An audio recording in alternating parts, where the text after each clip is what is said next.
Baik, teman-teman, kembali lagi di channel saya ini. Eh, Seperti biasa, saya akan membagikan informasi ya, informasi tentang permasalahan hukum, tentang penipuan.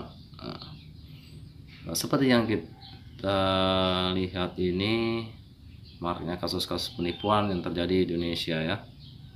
Ya, samping itu teman-teman, saya menggunakan topi dan pakai baju LBH ya, organisasi lembaga bantuan hukum. Saya tergabung di LBH. Nah, ini nama saya Ardianto ya. Nah, kasus yang terjadi ya, lanjut ya. Kasus yang terjadi di Indonesia ini mengenai kasus penipuan, sangat memperhatinkan karena kita lihat di media televisi, media sosial, banyak orang yang tertipu, mengakibatkan banyak korban jiwa, bahkan frustasi, bunuh diri ya, karena akibat penipuan ini. Salah satunya yaitu pinjaman online. Yang kita lihat, pinjaman online ini menawarkan biasanya sekitar 5 juta sampai 500 juta. Siapa yang tidak tertipu karena gitu ya? Pasti masyarakat sebagian tertipu dengan hal ini. Nah, perlu kita berhati-hati dalam menggunakan handphone atau media sosial. Banyaknya kasus-kasus yang sudah terjadi ini. Nah, semoga saja kedepannya bisa mengurangi perbuatan seperti ini ya, kebohongan. Nah, ini saya ingin menampilkan SMS yang masuk di HP saya, yang mencoba untuk menipu sebagian dari teman-teman, mungkin juga seperti saya. Nah, kita lihat di sini ya, di nomor 085 825 147 512. Nah, di sini isi SMS-nya, Assalamualaikum Bapak Ibu, kami dari koperasi menawarkan pinjaman bunga 2% per tahun, minimal 5 juta sampai 500 juta. Untuk info selanjutnya, ini ada nomor WA-nya ya. Nah, itu membuat masyarakat pasti tertarik dengan hal seperti ini. Nah, perlu kita sadari, kita harus berhati-hati dalam menggunakan handphone ya, karena pasti sudah tersebar di mana-mana ini kontak masuk yang seperti ini. Nah, selanjutnya ya, kita lihat lagi. Nah, di sini kita lihat di nomor 085 823 393 402. Nah, sini kita lihat ya, forex saham 600.000, gateway 7 juta. Nah, bla bla bla. Untuk info selanjutnya, ini ada websitenya ya, kita dapat lihat. Nah, begitu banyak ya SMS yang masuk untuk mencoba untuk menipu, usaha mereka untuk menipu kita. Nah, masih ada selanjutnya ya, masih banyak yang masih banyak kontak masuk yang tersimpan di HP saya ini, tentang yang mencoba untuk menipu kita.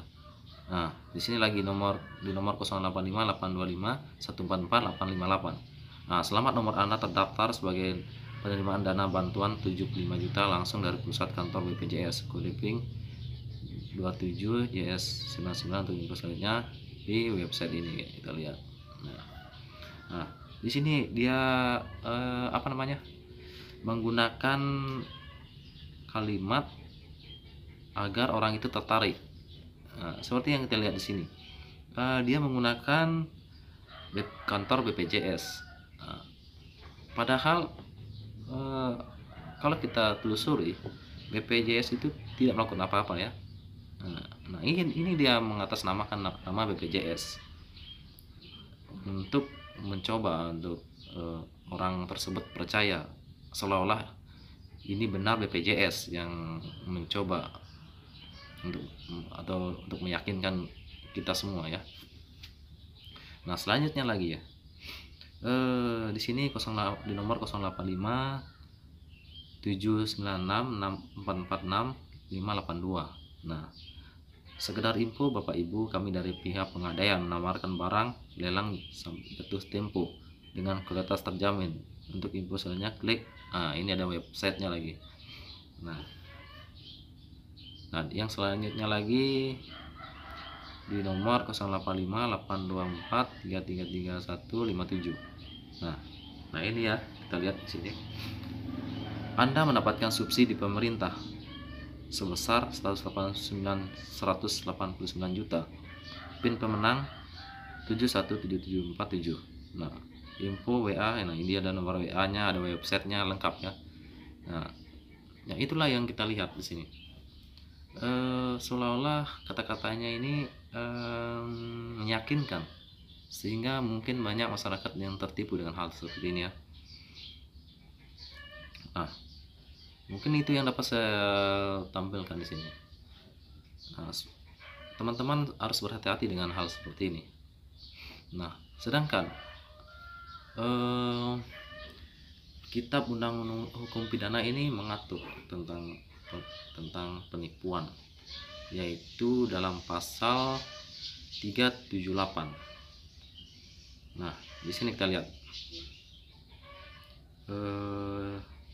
di sini saya ambil dari media hukum online ya. Saya tampilkan di sini. Nah, pada dasarnya Undang-Undang Nomor 11 Tahun 2008 tentang informasi dan transaksi elektronik, Undang IITE. Nah, ini juga di sini ditampilkan. Mereka mencoba membohongi kita dengan ITE, dengan transaksi elektronik melalui media sosial ya. Dan perubahannya tidak mengatur secara khusus mengenai tindak pidana penipuan. Sementara itu, dalam pasal 378 Kitab Undang-Undang Hukum Pidana KUHP mengatur tindak pidana penipuan sebagai berikut. Barang siapa dengan maksud untuk menguntungkan diri sendiri atau orang lain secara melawan hukum dan menggunakan nama palsu atau martabat palsu dengan tipu muslihat atau rangkaian kebohongan, menggerakkan orang lain untuk menyerahkan barang sesuatu kepadanya atau supaya memberi utang maupun penghapusan piutang, diancam karena penipuan dengan pidana paling penjara paling lama 4 tahun. Nah, bagi mereka yang mencoba menipu ini dikenakan sanksi 4 tahun bagi mereka yang mencoba menipu. Nah, itu teman-teman harus dapat paham ya, bahwa kita harus hati-hati menggunakan media sosial atau handphone agar kita tidak ikut tertipu juga dengan kejadian seperti ini. Nah, lebih lanjutnya lagi ya, disarikan dari pasal untuk menjerat pelaku penipuan SMS berhadiah. Nah, seperti yang kita lihat seperti tadi ya, yang saya tampilkan ya. Yang dimaksud dengan membujuk barang, nama palsu, keadaan palsu, dan akal cerdik ialah, nah yang pertama ini membujuk atau melakukan pengaruh dengan kelicikan terhadap orang sehingga orang itu menurutinya perbuatan sesuai apabila mengetahui duduk perkara yang sebenarnya ia tidak akan berbuat demikian.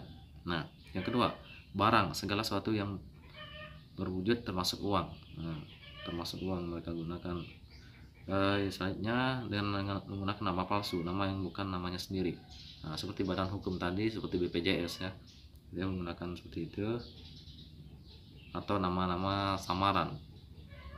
Keadaan palsu misalnya mengaku dengan bertindak sebagai agen polisi, notaris, pastor, bank yang sebenarnya ia bukan pejabat itu. Nah, seperti yang kita lihat juga tadi, yang seperti tadi ya contohnya.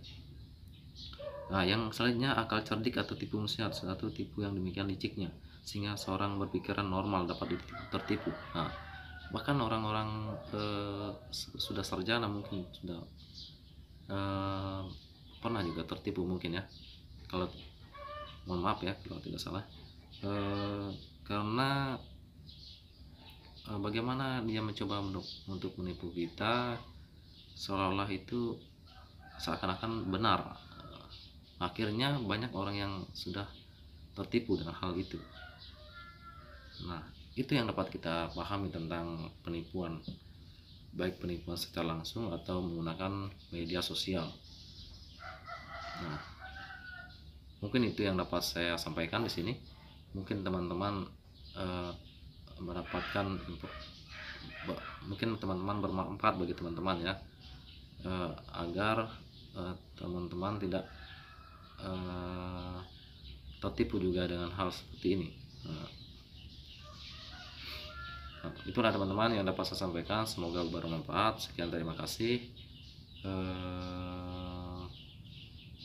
Mungkin cukup sekian ya. Terima kasih teman-teman, kita jumpa lagi nanti.